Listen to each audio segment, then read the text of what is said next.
예, 그러면 이 시간에는 앞서 예고해드렸던 것처럼 SK케미칼에 대해서 이야기해보도록 하겠습니다. 주가 자체도 힘없이 계속 빠지고 있고 SK바이오사이언스 상장과 관련해서 이야기들은 참 많이 하게 되는데 아무래도 이제 관심도 자체는 그리고 유동성 자체는 이 상장될 이제 바이오사이언스에 좀 물려 있다 보니까 SK케미칼 좀 힘을 못 내고 있습니다. 어떤 기업인지 그리고 어떻게 투자 포인트 잡아야 할지 이분과 함께 이야기 나눠보도록 하죠. IPR 파트너즈 이재준 이사와 함께합니다. 어서 오십시오. 네, 안녕하세요. 네, 안녕하세요.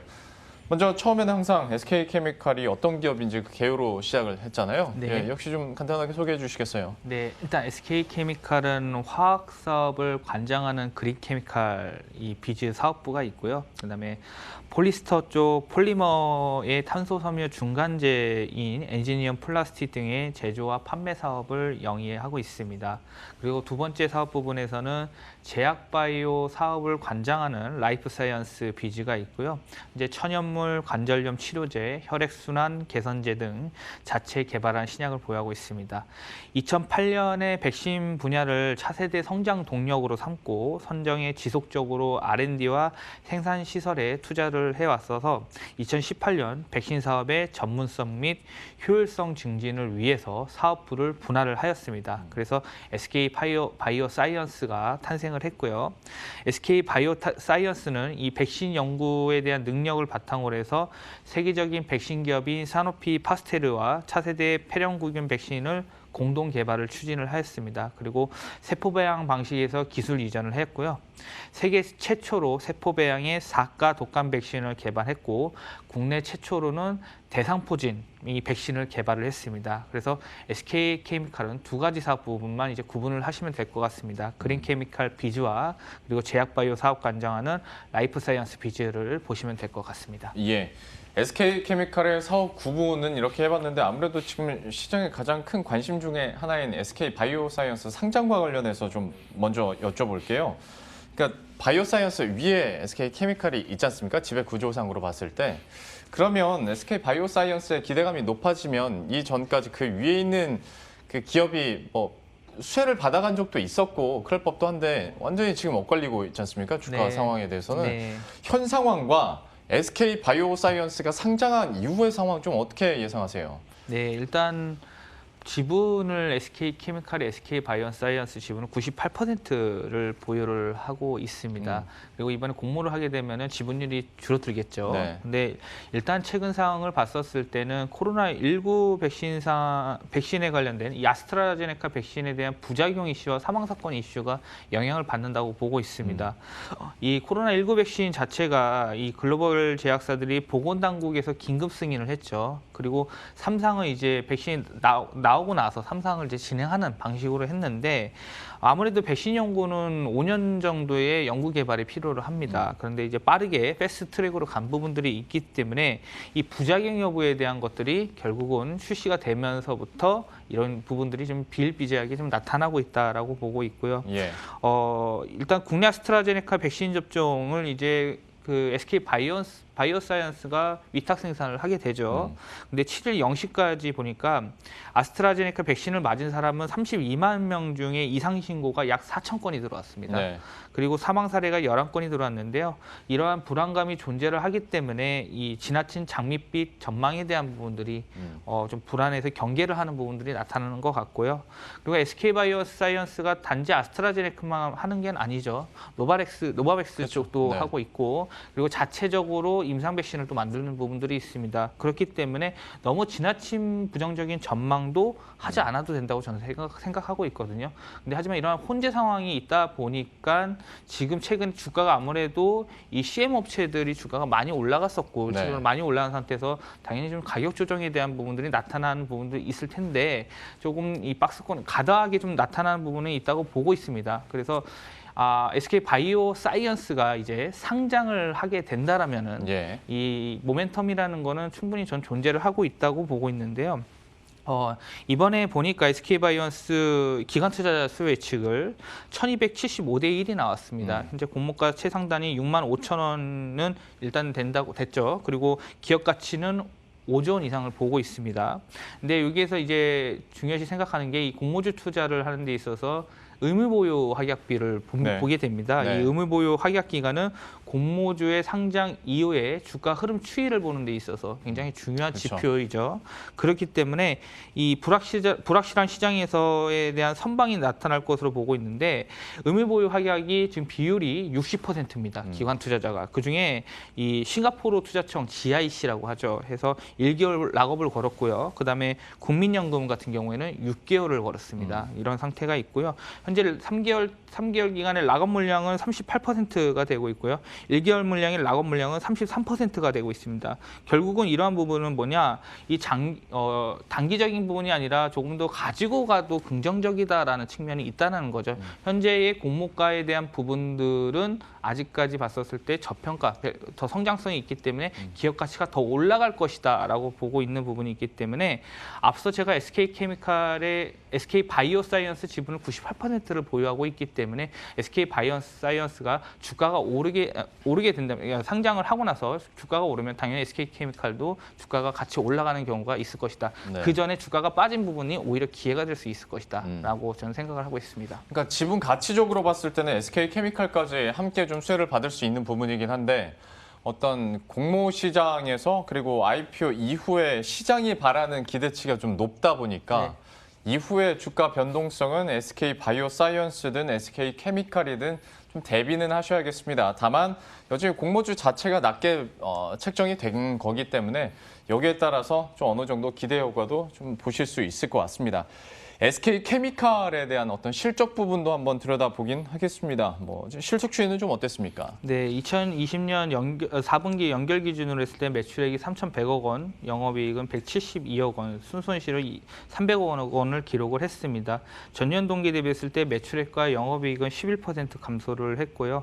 바이오 에너지를 매각에 따른 기저효과를 제외했었을 때는 영업이익이 한 40% 이상 증가를 한 겁니다. 그래서 이런 부분들 측면에서는 좋다고 보고 있고요. 백신 사업 매출액이 645억 원이 발생했습니다. 전년 동기에서 18%를 발생했는데 아무래도 겨울철이다 보니까 백신 수요가 또 늘어나는 부분도 있고 이번에 그 코로나19 백신에 대한 부분들도 있었기 때문에 백신에 대한 매출이 증가를 했고요. 영업이익은 85억 원으로 전년 동기 대비했었을 때는 100% 가까운 증가를 보였습니다. 그리고 코로나19 백신이 매출에서 64억 원이 이 백신 사업 매출에서 10% 반영을 해가지고 실적 성장을 보였고요. 다만 아스트라제네카 백신이 이연되면서 기대보다 부진한 실적이 4분기에 반영된 부분이 있습니다. 올해 같은 경우에는 2021년 매출액이 2조 3,300억 원, 영업이익이 4,600억 원을 예상하는데요. 전년 동기 대비했을 때 매출액은 94%, 영업이익은 380% 성장할 것으로 전망하고 있는데 이 매출에서 이제 주력 드라이빙을 할 만한 사업부는 결국은 백신 사업부로 보고 있는 겁니다. 이 매출액이 1조 3,300억 원을 보고 있고요. 50% 이상이 나오는 매출을 보고 있고 영업이익도 워낙 마진이 높기 때문에 3,800억 원까지 보고 있어서 전년 동기 했을 때 485%, 영업이익은 885% 성장할 것으로 전망을 하고 있습니다. 실적에 대한 전망들 그리고 현황들 얘기를 해주셨고 증권사 시각도 한번 정리해 보도록 할 텐데 증권가에서는 좀 분위기가 어떤가요? 네, 제가 작년에 나왔던 리포트 발간 건수들을 좀 확인을 해봤는데요. 네, 2021년 들면서 리포트는 3건을 발행을 했고요. 2021년만 봤을 때 2020년 코로나 백신 관련된 이슈 이야기가 나오면서 5월부터 12월 말까지 16건을 발행을 했습니다. 그래서 코로나19 백신에 대한 이 CMO 이슈, 위탁 생산 이슈로 인해서 목표 주가를 상향하는 리포트들이 나왔었고요. 거기에서 삼성증권, SK증권, 하나투자증권, 이베스트 투자증권, 상상인증권 등 리포트를 발행을 했습니다. 주 커버리지를 좀 지속적으로 하는 증권사는 삼성증권과 SK증권과 하나투자증권이고요. 현재 타겟 프라이스를 삼성증권은 55만 원, SK증권은 54만 원, 하나투자증권은 45만 원을 두고 있고 특히 삼성과 SK에서 좀 더 긍정적인 시각을 주는 해서 TP를 좀 높게 잡은 부분이 있습니다. 증권가 분위기까지 살펴봤고요. SK케미칼의 앞으로의 주가 전망이나 또 투자적인 전략은 좀 어떻게 보고 계십니까? 네, 일단 지금 현재 주가가 28만 5천 원 정도 되더라고요. 근데 2020년 9월 전저점 부분이 27만 5천 원입니다. 이 박스권 하단 부분에서 지지 테스트가 나타날 것이라고 보고 있고요. 지금의 주가 하락은 아스트라제네카 의 백신에 대한 이슈로 인해서 주가가 하락을 하고 있고, 지금 이 SK 바이오사이언스의 일부 뭐 반영되는 부분들도 있지만 오히려 주가가 하락한 것에 저는 긍정적으로 보고 있다고 말씀을 드렸고요. SK바이오스 상장 이슈로 인해서 1차 지지는 27만 5천 원 선은 지지가 될 것으로 보고 있고, 이후에 백신에 대한 부작용 관련된 또는 노바백스 관련된 부분에서 긍정적 이슈들이 나타났었을 때는 다시 한번 좀 변동성이 위로 좀 갈 수 있는 장세가 나타나지 않을까 보고 있습니다. 수급적인 측면을 봤었을 때는 2월 3일 고점 이후에 외국인이 20만 주, 기관이 65만 주를 매도를 출회를 하면서 외국인과 기관이 이제 매도 물량으로 인해서 주가가 가격 조정을 받았다라고 보시면 될 것 같고요. 일단 수급상은 좋지 않습니다. 그리고 주봉상을 봤었을 때는 이 일목균형표 구름대 하단이 25만 원 선 부분에서는 2차 지지 라인을 생각을 하고 있습니다.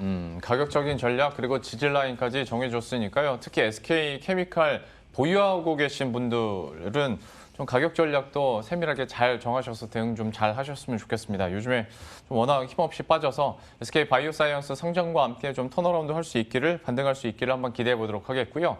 마지막으로 추가로 그 SK 바이오사이언스 상장 이후의 흐름들, 사실 이걸 가장 궁금해 하실 것 같아서, 근데 이거는 우리가 그냥 유추하고 전망하는 그 영역이기도 해서 그 앞에서 의무 보유 확약 비율 얘기를 해주셨잖아요. 네. SK 바이오사이언스가 59.9%더라고요. 네, 딱 60%인데 네. 물론 뭐 15일짜리도 있지만 3개월이랑 6개월 의무 보유 확약 기간이 제일 비중이 많았던 것 같고, 근데 이걸로 뭐 따상이냐 따따상이냐 아니면 이후에 주가가 좀 흘러내리느냐를 뭐 이걸로 100% 적용시킬 수는 없겠습니다만 우리가 좀 유추는 할 수 있지 않습니까? 네.